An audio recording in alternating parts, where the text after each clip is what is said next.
نحمده ونصلي على رسوله الكريم أما بعد. قال الله تعالى في القرآن المجيد والفرقان الحميد إنك لعلى خلق عظيم. محترم ناظرین السلام علیکم ورحمۃ اللہ وبرکاتہ. آج ایک اہم موضوع کے ساتھ ہم پھر آپ کے سامنے حاضر ہو رہے ہیں. The importance of moral. یہ موضوع ایسا اہم ہے کہ اس کے بغیر انسانیت کا تصور نہیں کیا جا سکتا. اس کا اتنا عام ہونے کے باوجود بھی اس کے ڈیفینیشن سے، اس کے پہلوؤں سے لوگ واقف نہیں ہیں. اخلاق، مورل مینس واٹ؟ اخلاق کس سے کہتے ہیں؟ اخلاق کی اہمیت کیا ہے؟ اچھے اخلاق اور برے اخلاق اور اس کا امپیکٹ، ان سینوپسس پہ میری بات ہوگی. اور اخلاق کیوں ضروری ہے؟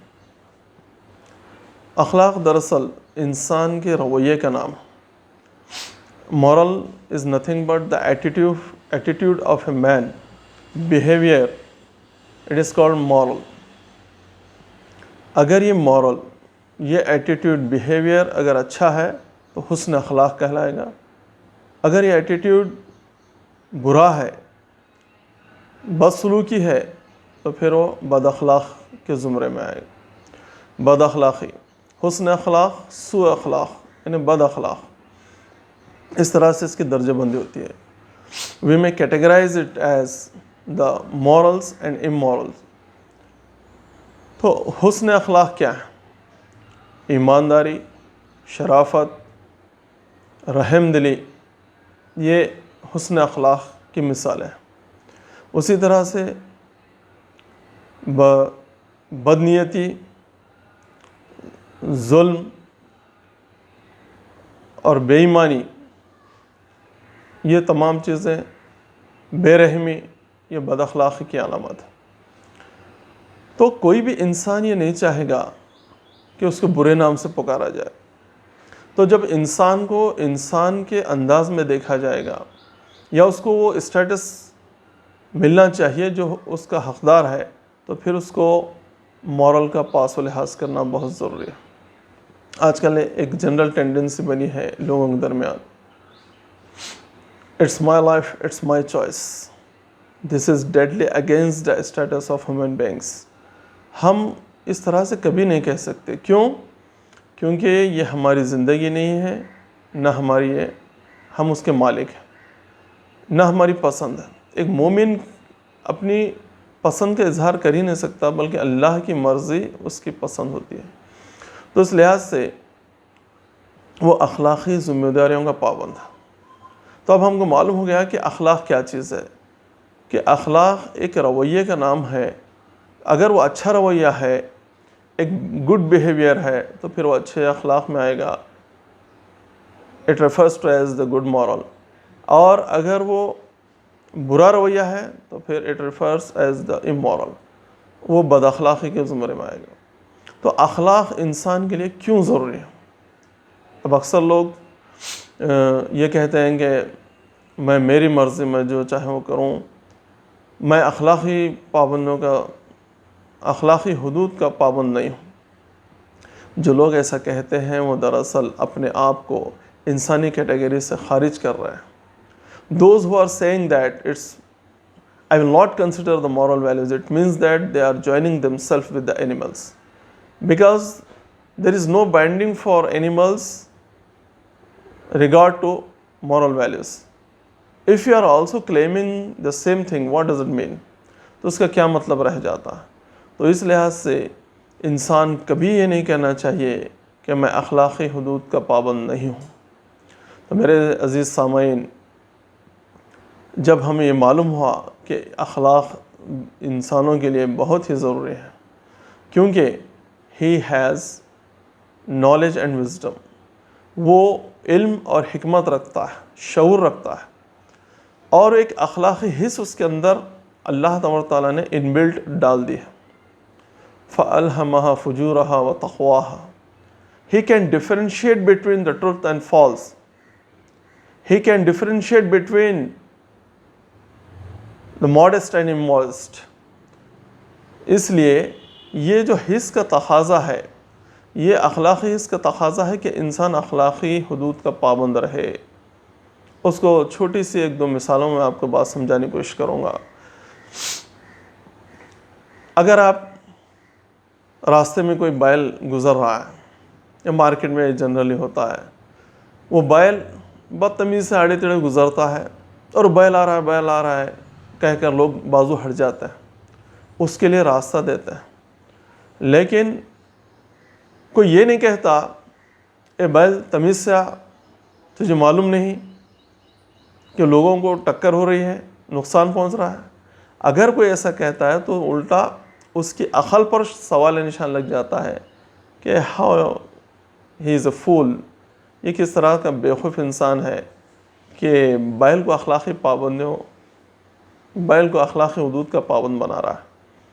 تو آپ اندازہ لگائیے، ہم جانوروں سے یہ ایکسپیکٹ نہیں کر سکتے کہ وہ اخلاقی حدود کی پابندی کریں۔ اگر انسان بھی یہ کہے کہ میں اخلاقی حدود کا پابند نہیں رہوں گا، I will not consider the moral values, what does it mean؟ آپ خود سوچیے۔ تو اسی طرح سے میں اکثر بچوں کو کلاس لیتے وقت بھی کہتا ہوں، ایک مثال دے کر کہ اخلاق کا اطلاق انسانوں پر کیوں ہوتا ہے۔ دیکھیے، اگر کوئی کتا کسی انسان کو کاٹ لیتا ہے تو ایک چنو نام کا آدمی کمپلینٹ کرنے کے لیے پولیس اسٹیشن چلے جاتا، تو پی ایس آئی پریشان ہوتا ہے، وہ کہتا ہے کہ ارے یہ تمہیں کس نے کاٹا، کس نے نقصان پہنچایا؟ تو کہتا ہے میں کمپلینٹ کرنے آیا ہوں انسپیکٹر صاحب۔ کون ہے اس کا نام بولو؟ کتا۔ تو پریشان ہو جائے گا اور ایک سلیش دے گا، اسے تماچا دے گا کہ بیوقوف، کتے سے تم خود پرہیز کر کے دور سے چلے جانا چاہیے تھا، کتے کے خلاف کمپلینٹ کرتے ہو۔ وہ بولتا ہے، اس کی جب طبیعت دنگ رہ جاتی ہے، اچھی بات ہے، واپس چلے جاتا ہے۔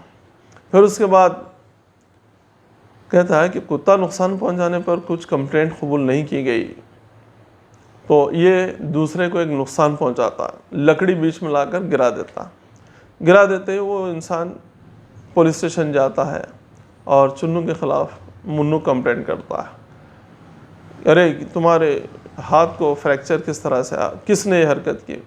میں راستے میں جا رہا تھا، چنو نے مجھے ایک لکڑی ڈال کر گرا دی۔ تو اس کے خلاف کمپلینٹ میں اسے بلایا جاتا ہے، چنو تمہیں انسپیکٹر صاحب بلا رہے ہیں۔ آتا کیا ہوا انسپیکٹر صاحب، تم نے اس کو گرایا؟ ہاں گرایا۔ کیوں گرایا؟ جب کتے کے خلاف میں نے کمپلینٹ کرنے کے لیے یہاں پر آئی تھی تو آپ نے اس کمپلینٹ کو قبول نہیں کیا تھا، ایف آئی آر کرنے کے لیے آیا تھا، اور جب میں گرایا تو آپ میرے ایف آئی آر قبول کر رہے ہیں، کمپلینٹ قبول کر رہے ہیں۔ تو پھر ایک سلیش دیتا ہے انسپیکٹر، کہتا ہے بیوقوف چنو، کیا تو کتا ہے؟ کیا جانور ہے؟ جانور کو اخلاقی حس نہیں ہوتی، اس لیے اس کا پابند نہیں ہے۔ تم انسان ہو تو انسانوں کو اخلاقی حدود کا پابند ہونا پڑتا ہے۔ اگر تم شعوری طور پہ کوئی کمٹ کرتے ہو گناہ تو تمہارے خلاف کمپلینٹ لانچ کی جائے گی، لہٰذا اریسٹ کیا جاتا۔ تو اس لحاظ سے یہ مثال سے ہم کو بات سمجھ میں آتی ہے کہ اخلاق انسان کے لیے کتنے ضروری ہیں، اور اگر وہ کوئی کہتا ہے کہ میں اخلاقی حدود کا پابند نہیں ہوں تو پھر وہ اپنے آپ کو انسانی حدود سے آزاد کر رہا ہے، جانوروں میں شامل کر رہا ہے۔ آپ دیکھیں گے ہم بحیثیت مسلمان، اللہ تبارک تعالیٰ نے ہمارے لیے کیا فرمایا۔ رسول اللہ صلی اللہ علیہ وسلم کے تعلق سے اللہ فرماتا ہے انک لعلی خلق عظیم، آپ اخلاق کے انتہائی بلند مراتب پر فائز ہیں۔ جب اللہ کے رسول کو کہا گیا او پروفٹ محمد صلی اللہ علیہ وسلم you are at the peak of the morals, آپ اخلاق کے انتہائی بلند مراتب پر فائز ہیں، تو بحیثیت امتی ہمارا کام ہے کہ ہم بھی اخلاق کی بلندیوں پر جانے کی کوشش کریں۔ دیکھیے، یہی وہ چیز ہے جس کی وجہ سے انسان میں تمیز کی جاتی ہے کہ اچھا کون ہے، برا کون ہے۔ اگر ہم اخلاقی حدود سے آزاد ہونے کی کوشش کریں گے تو پھر ہمارا کنسیڈریشن انسانوں میں نہیں ہوگا۔ رسول اللہ صلی اللہ علیہ وسلم کی ایک حدیث کا ذکر کرتے اپنی بات ختم کرتا ہوں۔ اللہ کے رسول صلی اللہ علیہ وسلم فرماتے ہیں جو بڑوں کی عزت نہیں کرتا اور چھوٹوں پر شفقت نہیں کرتا وہ ہم میں سے نہیں. Whoever doesn't has respect on behalf of his elders and doesn't has any law and affection on behalf of his youngers, he doesn't belong to me. تو آپ اسی سے اندازہ لگائیے کہ اخلاق کی اہمیت کیا ہے کہ جو بد اخلاق ہے آپ صلی اللہ علیہ وسلم فرماتے ہیں اس کا مجھ سے کوئی تعلق نہیں. تو ہم کو چاہیے کہ ہمارے ہر معاملے میں، ہمارے گفتار میں، ہمارے رہن سہن میں، ہمارے آنے جانے میں، ہر چیز میں اخلاق کا مظاہرہ کریں اور اخلاقی بلندیوں پر جانے کی کوشش کریں اور رسول اللہ صلی اللہ علیہ وسلم سے ہماری نسبت کو قائم رکھیں. اللہ تعالیٰ سے دعا ہے کہ اللہ تعالیٰ ہم تمام لوگوں کو اخلاقی حدود کا پابند بنائے، بااخلاق بنائے. وآخر دعوانا ان الحمد للہ رب العالمین.